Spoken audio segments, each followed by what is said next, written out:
तो सरस्वती माँ कहती हैं कि जैसे समुद्र की गहराई को मापने का कोई मापदंड नहीं है, वैसे हनुमान जी के ज्ञान को मापने का कोई मापदंड नहीं है कि कितना ज्ञान है हनुमान जी के पास। जय हनुमान ज्ञान गुण सागर और जय कपीस तिहुँ लोक उजागर।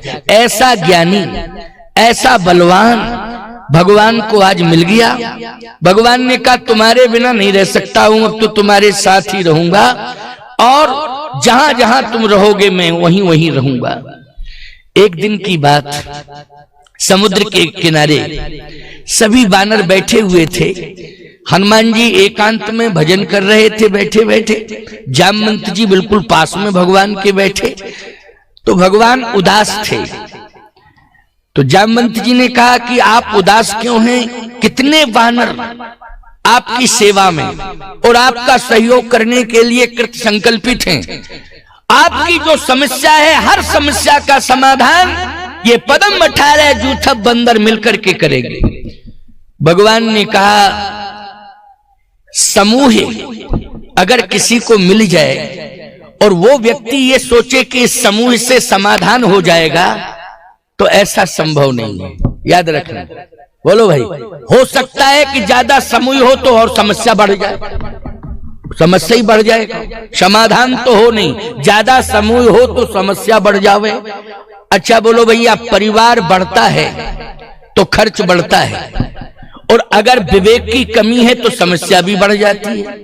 बोलो बढ़ जाती कि नहीं? अगर विवेक की कमी है तो समस्या बढ़ जाती है, और श्रम की कमी है प्यारे तो याद रखना धन का भी अभाव हो जाता है। क्योंकि जो मेहनत नहीं करते हैं, श्रम नहीं करते हैं, लक्ष्मी उनका साथ नहीं देती है। इसलिए मेहनत तो करनी चाहिए, श्रम करना चाहिए, और विवेक से परिवार का और समाज का संचालन करना चाहिए। जामवंत जी ने कहा कि इतने बानर आपके पास हैं, अब आपको उदास होने की जरूरत ही नहीं। भगवान ने कहा ज्यादा संख्या से ऐसा नहीं है कि समाधान हो जाए।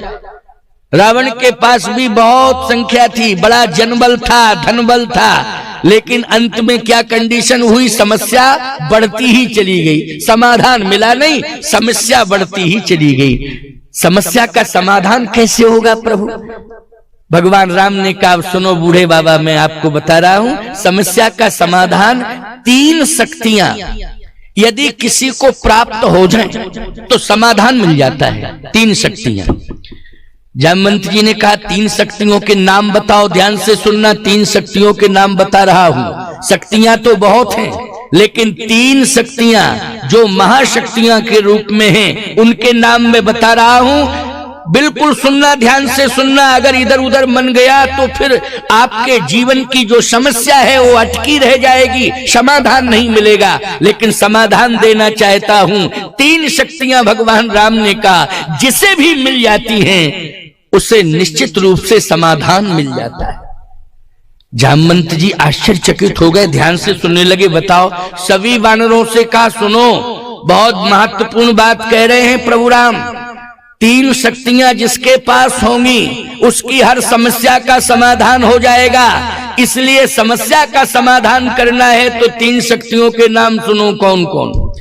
भगवान ने कहा एक तो संत होना चाहिए उसके पास। क्या होना चाहिए? समाधान के लिए संत होना चाहिए। एक संत शक्ति के रूप में। क्यों भाई? संत।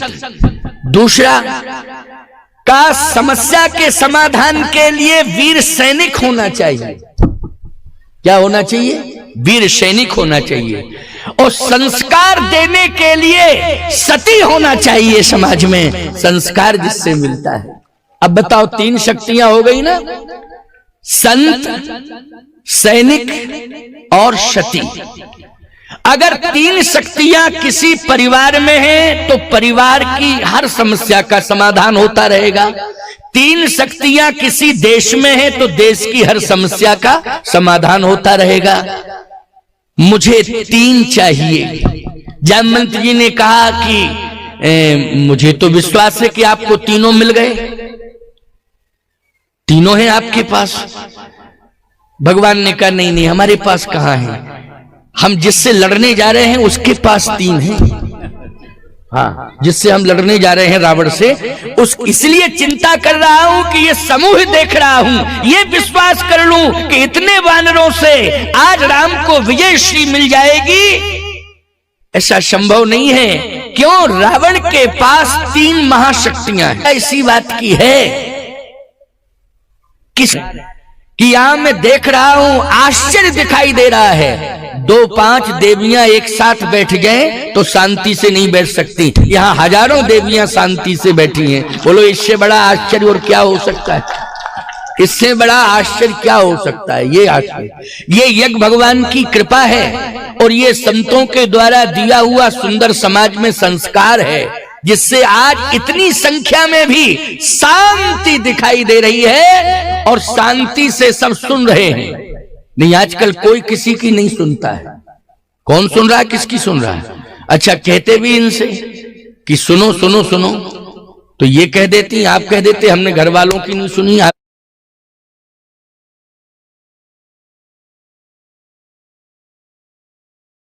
तो सही है, लेकिन ऐसे मन को एकाग्र किए हो जैसे संगमरमर की मूर्ति अचल प्रतिष्ठित हो जाती है ना हिलती है, ना डुलती है, ना बोलती है, लेकिन लोग उसका दर्शन करते हैं। क्यों भाई? वो दर्शनीय होती है। इसलिए यहाँ की जनता इतनी भावुक हो गई कि दर्शनीय हो गई। यहाँ की जनता दर्शन करना चाहिए, शिक्षा लेना चाहिए। ये सोशल मीडिया के द्वारा पूरी दुनिया में संदेश जा रहा है। पूरी दुनिया में आपके इस यज्ञ का एक गोकुल तपोवन सिद्ध हो गया है ना। ये बहुत विशाल आश्रम बनने जा रहा है। इसका विस्तार इतना होगा कि गोकुल तपोवन आश्रम में एक दिन सारी दुनिया के लोग आएंगे प्यारे। ऐसा आकर्षण होगा। बस तुम सभी श्रद्धा रखना और जुड़े रहना और सभी का सहयोग होना चाहिए। इतना विस्तार होगा कि एक दिन दुनिया आएगी यहाँ दर्शन करने के लिए।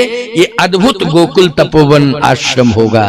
जगन्नाथपुरी दुनिया जाती है दर्शन करने के लिए। बोलो जाती है कि नहीं? जगन्नाथपुरी, जगन्नाथ महाप्रभु का दर्शन करने के लिए सारी दुनिया जाती है पूरी। जो जगन्नाथ महाप्रभु का दर्शन करने जाएंगे, एक दिन वो गोकुल तपोवन आश्रम में भी दर्शन करने आएंगे। विश्वास की बात है। बोलो, इतना तो आपको विश्वास सही है कि जगन्नाथ महाप्रभु का दर्शन करने दुनिया जाती है। बोलो, जाती है कि नहीं जाती? हाँ, सबने कहा जाती है। मानना पड़ेगा। वो तो दुनिया जाती है तो मानोगे क्यों नहीं? बोलो, सारी दुनिया जा रही है। ये जगन्नाथ महाप्रभु का प्रभाव है। याद रखना, एक दिन वो आएगा। मेरा हृदय कह रहा है इस बात का। स्वामी जी के अंदर वो ऊर्जा है, स्वामी सतप्रज्ञानंद जी महाराज के अंदर वो क्षमता है कि जहां भी ये प्रयास कर लेते हैं वहां पर धाम बन जाता है, तीर्थ बन जाता है। ये इनकी विशेषता है। इसलिए आप भी विश्वास रखिए कि आज जो संत वाणी से आपके कानों तक ये संदेश पहुंच रहा है, ये संत वाणी व्यर्थ नहीं जाएगी। इसका साकार स्वरूप एक दिन दिखाई देगा। तो आए सुने, 3 महाशक्तियां। भगवान ने कहा कि चिंता का विषय यही है कि रावण से युद्ध करने के लिए हम सब जा रहे हैं, लेकिन विजयश्री मिल जाए इसकी कोई गारंटी नहीं। जामवंत जी ने कहा कि आपके प्रभाव को हम जानते हैं, विजयश्री तो मिलेगी मिलेगी। भगवान ने कहा ठीक है, आपका ये समर्पण है, मेरे प्रति आपका समर्पण है, तो आप निराशात्मक भाषा का प्रयोग थोड़ी करोगे। क्यों? समर्पण की बात है ना। लेकिन मैं जानता हूं जो सत्य है वो सत्य है, क्योंकि रावण को 3 महाशक्तियां मिल चुकी हैं। एक तो सुलोचना, वो तपस्या कर रही है। जब तक सुलोचना तपस्या करती रहेगी लंका का कुछ भी नहीं बिगड़ेगा। दूसरी बात क्या है? रावण को एक ऐसा, वो इंद्रजीत है, उसने इंद्र को भी जीत लिया है। ऐसा इंद्रजीत सैनिक शूरवीर रावण को मिला है, रावण के पास है। उसका नाम क्या है? मेघनाद। जामवंत जी बोले, हाँ हमारे कान खुल गए प्रभु। अभी तक तो दिमाग ही में ये बात नहीं आ रही थी, कान खुल गए। आपने तो मेरे कान खोल दिए हैं। वाह प्रभु, धन्य है।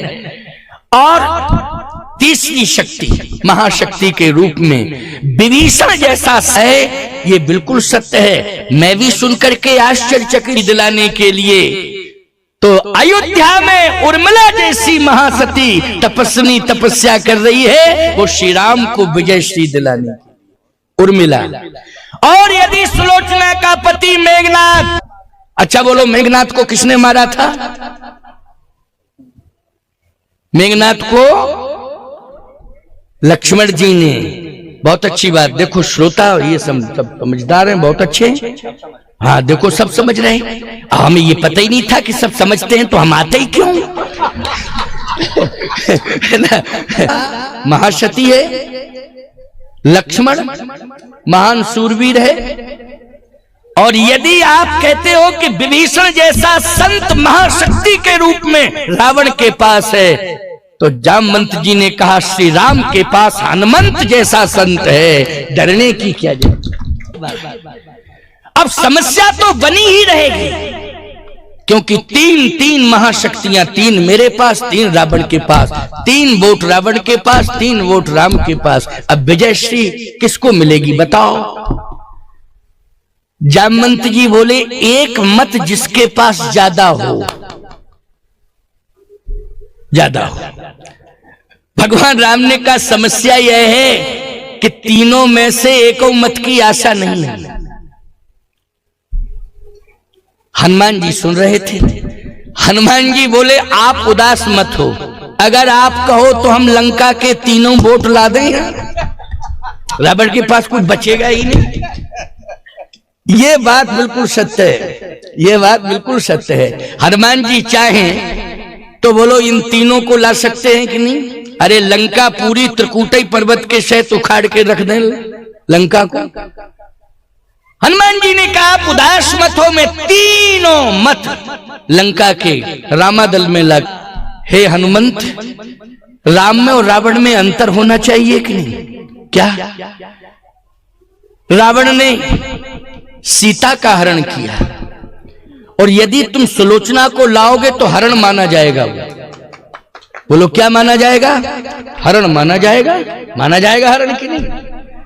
लोग यही कहेंगे राम में रावण में कोई अंतर नहीं है, क्योंकि रावण ने अगर सीता का हरण किया है तो राम पक्ष से हनुमान जाकर के सुलोचना का हरण करके लाए हैं। बदनामी तुम्हें भी मिलेगी, वो बदनामी मुझे भी मिलेगी।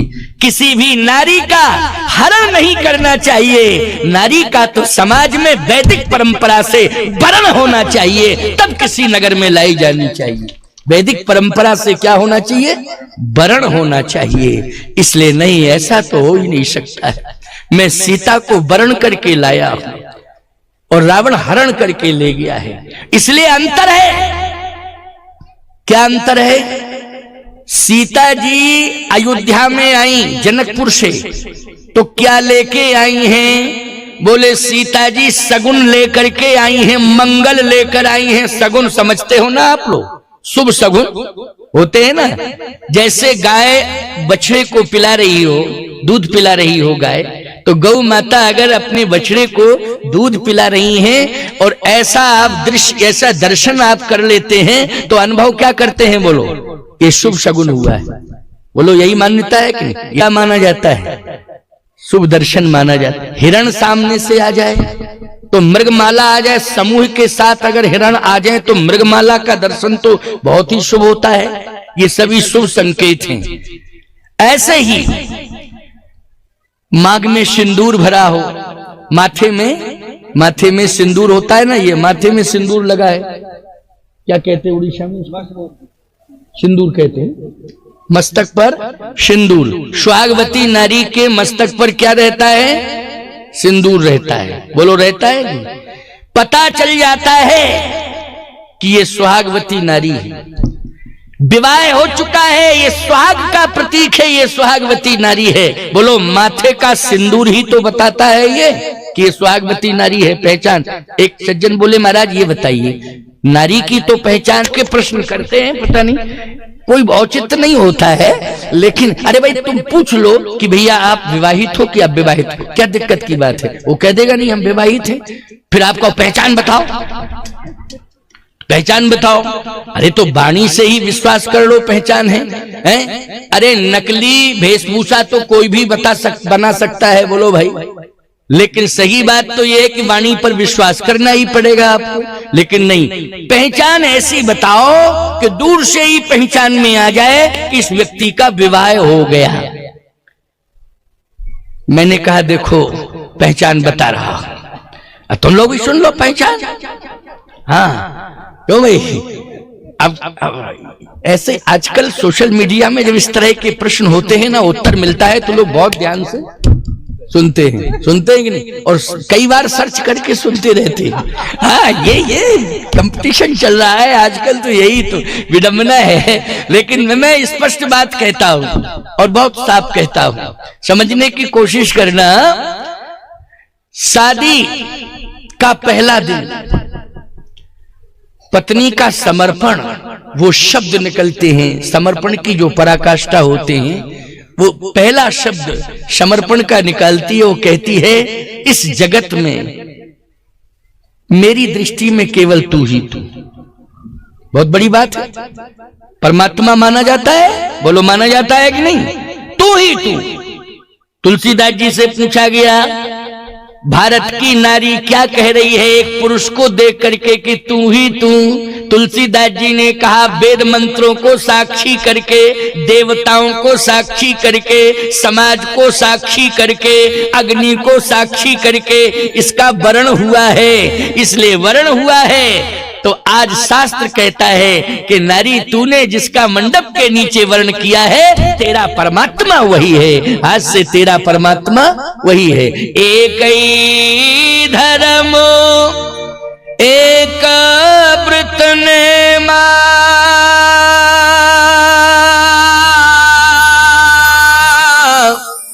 काय बचन मन पति पद प्रेमा। तो ये समर्पण की पराकाष्ठा है कि वो पहली बार मिलती है तो कहती है मंडप के नीचे हमें ये संस्कार मिले हैं कि तू ही तू। चलो अच्छी बात है। के घर में आती है तो कहती है इस संसार में केवल दो ही हैं, तू और मैं, तू और मैं। क्यों भाषा बदल गई कि नहीं बदल गई? दोबारा में भाषा बदली, शब्दों में अंतर आ गया।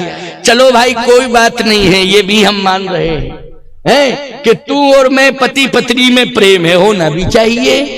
लेकिन फिर वो तीसरी बार में अपने पिता के घर जाती है और फिर पति के घर जब लौट के आती है तो भाषा फिर बदल जाती। आपको फिर क्या बदल जाती? पहली बार में केवल पति से कहती तू ही तू, और दूसरी बार कहती है तू और मैं, और तीसरी बार में तो तू तू मैं तू तू मैं क्लियर? क्यों भाई, है ना? इसलिए मैं कहना चाहता हूं, ध्यान से सुनना, पति पत्नी में प्रेम होना चाहिए।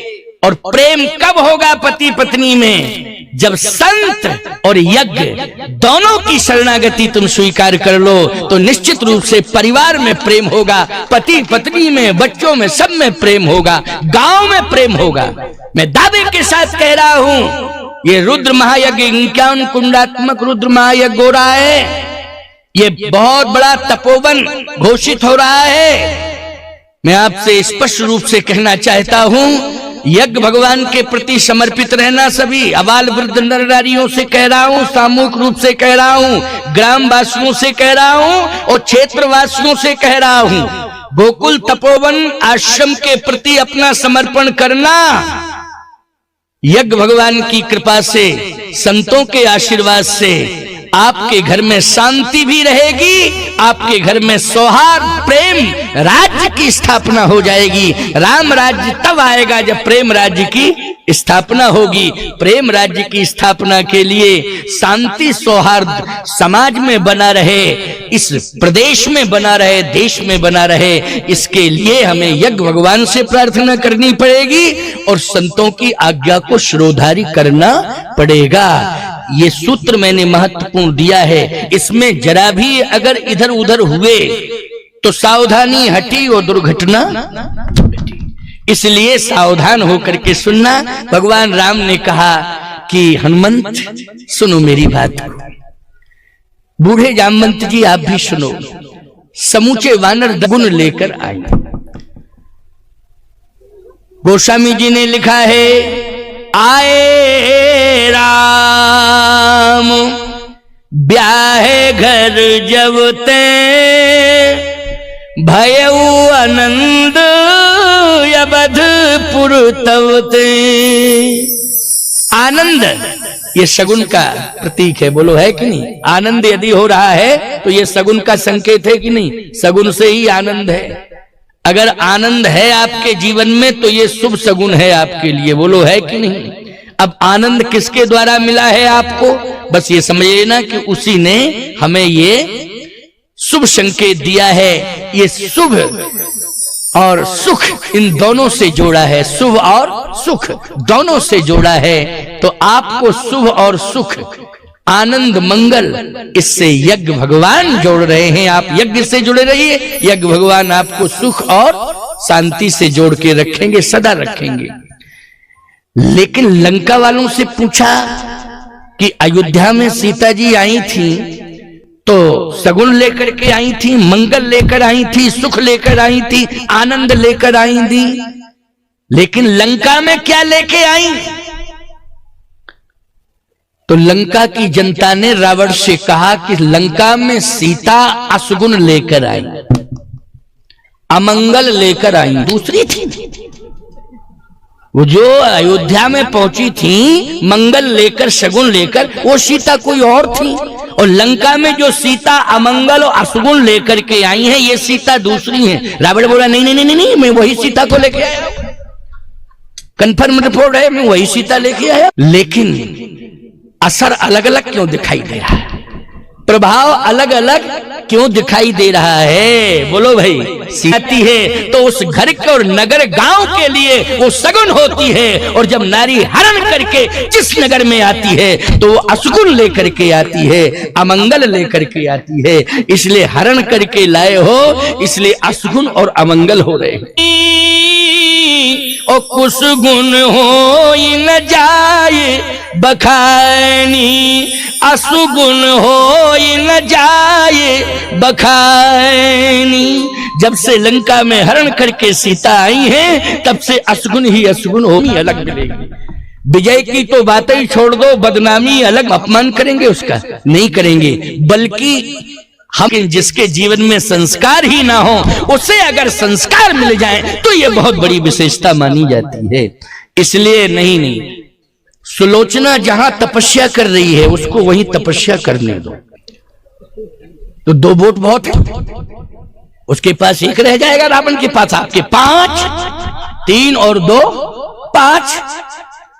हम मेघनाद जैसा सैनिक, शूरवीर और भजन करने वाला विभीषण जैसा संत, इन दोनों को ला दे तो भगवान ने कहा नहीं।